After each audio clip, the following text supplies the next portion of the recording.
ಇದು ಸಂಸದರ report card. ಲೋಕಸಭೆಯ ಲೆಕ್ಕಾಚಾರ ಏನಿರುತ್ತೆ ಅಂತ ತಿಳ್ಕೊಳ್ಳುವಂತಹ ಸಮಗ್ರ ಮಾಹಿತಿಯನ್ನು ಈ ಕಾರ್ಯಕ್ರಮದ ಮೂಲಕ ನಿಮ್ಮ ಮುಂದೆ ನಾವಿಡ್ತಾ ಇದ್ದೀವಿ. ಬಹಳ ಮುಖ್ಯವಾಗಿ ಇಲ್ಲಿ ಗಮನಿಸಬೇಕಾದ ಅಂಶ ಅಂತ ಹೇಳಿದ್ರೆ, ಕಾಂಗ್ರೆಸ್ ಅಂದಾಗ ಭದ್ರಕೋಟೆ ಚಾಮರಾಜನಗರಕ್ಕೆ, ಆ ಭದ್ರಕೋಟೆಯನ್ನು ಉಳಿಸ್ಕೊಳ್ಳೋ ನಿಟ್ಟಿನಲ್ಲಿ ತನ್ನದೇ ಆದಂತಹ ಪ್ರಯತ್ನದಲ್ಲಿದೆ. ಕಳೆದ ಬಾರಿ ಬಿಜೆಪಿಯಲ್ಲಿ ತನ್ನ ಆಧಿಪತ್ಯವನ್ನು ಸಾಧಿಸಿದ್ರೂ ಕೂಡ ಆ ಕ್ಷೇತ್ರವನ್ನು ತನ್ನತ್ತ ತೆಗೆದುಕೊಳ್ಳೋದಕ್ಕೆ ಕಾಂಗ್ರೆಸ್ ಪರಿತಪಿಸ್ತಾ ಇದೆ. ಹಾಗಾಗಿ ಒಂದಷ್ಟು ಪ್ಲಸ್ ಇದ್ದಾವೆ, ಒಂದಷ್ಟು ಮೈನಸ್ ಇದೆ. ನೋಡ್ಕೊಂಬರೋಣ ಬನ್ನಿ.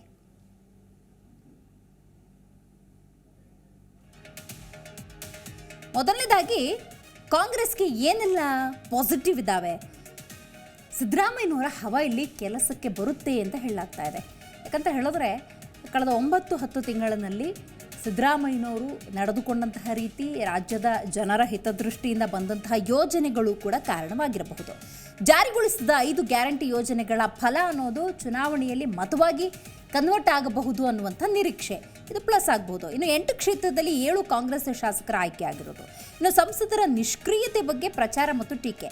ಯಾಕೆ ಬಿಜೆಪಿ ಸಂಸದರಿದ್ದಾರೆ, ಅವರು ಜನಸಾಮಾನ್ಯರಿಗೆ ಆಗಾಗ ಸಿಗ್ತಾ ಇಲ್ಲ, ಜನಸಾಮಾನ್ಯರು ಅಂದುಕೊಂಡಂತಹ ಕೆಲಸವನ್ನು ನಿರ್ವಹಿಸಿಲ್ಲ ಅನ್ನೋದು ಕೂಡ ಕಾಂಗ್ರೆಸ್ಗೆ ಪ್ಲಸ್ ಆಗಬಹುದು ಅಂತ ಹೇಳಲಾಗ್ತಾ ಇದೆ. ಹಾಗಾಗಿ ಕಾದು ನೋಡಬೇಕು ಈ ಬಾರಿ ಚಾಮರಾಜನಗರದ ಜನ ಯಾರನ್ನ ಸಂಸದರು ಅಂತ ನಿರ್ಧಾರ ಮಾಡ್ತಾರೆ. ಇನ್ನು ಮೈನಸ್ ಏನು ಅಂತ ನಾವು ನೋಡ್ತಾ ಹೋಗೋದಾದರೆ, ಯಾವೆಲ್ಲ ವಿಚಾರಗಳು ಇಲ್ಲಿ ಧನಾತ್ಮಕ ಪರಿಣಾಮವನ್ನು ಬೀರ್ತಾ ಇದೆ ಅಂತ ಹೇಳಿದ್ರೆ, ಮೋದಿ ಅಲೆಯಲ್ಲಿ ಅಭ್ಯರ್ಥಿ ಗೆಲ್ಲಿಸಬೇಕಾದಂಥ ಕಠಿಣ ಸ್ಥಿತಿ. ದೇಶದಾದ್ಯಂತ ಮೋದಿ ಮೋದಿ ಮೋದಿ ಮೋದಿ ಮತ್ತೊಮ್ಮೆ, ಈ ಅಲೆಯ ನಡುವೆ ಕಾಂಗ್ರೆಸ್ ಅಭ್ಯರ್ಥಿ ಗೆಲ್ತಾರಾ ಇಲ್ವಾ ಗೊತ್ತಿಲ್ಲ. ಹಾಗಾಗಿ ಆ ಒಂದು ಕಠಿಣ ಸ್ಥಿತಿ ಖಂಡಿತವಾಗ್ಲೂ ಇದ್ದೇ ಇದೆ. ಹಿಂದುತ್ವ ಕುರಿತು ಸಮತೋಲನದ ಅನಿವಾರ್ಯತೆ ಇದೆ. ಹಿಂದುತ್ವ ಅಂದ ಸಂದರ್ಭದಲ್ಲಿ ಕಾಂಗ್ರೆಸ್ ನಿಲುವನ್ನು ಚಾಮರಾಜನಗರದ ಜನ ಕ್ಷಣಕ್ಕೂ ಗಮನಿಸ್ತಾ ಇರ್ತಾರೆ. ಹಾಗಾಗಿ ಇದು ಕೂಡ ಇಲ್ಲಿ ಮೈನಸ್ ಆಗುವಂಥ ಸಾಧ್ಯತೆ ಇರುತ್ತೆ. ನಾಯಕರಲ್ಲಿ ಗೊಂದಲ ಮತ್ತು ಒಗ್ಗಟ್ಟಿನ ಕೊರತೆ ಇದೆ. ಡೆಫಿನೆಟ್ಲಿ ಇದು ಬಹಳ ಮುಖ್ಯ. ಯಾವುದೇ ಪಕ್ಷ ಆಗಿದ್ರೂ ಕೂಡ ಅಲ್ಲಿ ಒಗ್ಗಟ್ಟು ಅನ್ನೋದು ಕಂಡು ಬರಲಿಲ್ಲ ಅಂತ ಹೇಳಿದ್ರೆ ಅದು ಚುನಾವಣೆ ಮೇಲೆ ಬಹುದೊಡ್ಡ ಪರಿಣಾಮವನ್ನು ಬೀರುತ್ತೆ. ಈ ಗ್ಯಾರಂಟಿ ಜಾರಿ ಬರದಲ್ಲಿ ಅಭಿವೃದ್ಧಿ ಕಾರ್ಯಗಳೇ ಸ್ಥಗಿತಗೊಂಡಿದ್ದಾವೆ ಅನ್ನೋದು ಮಗದೊಂದು ಮೈನಸ್.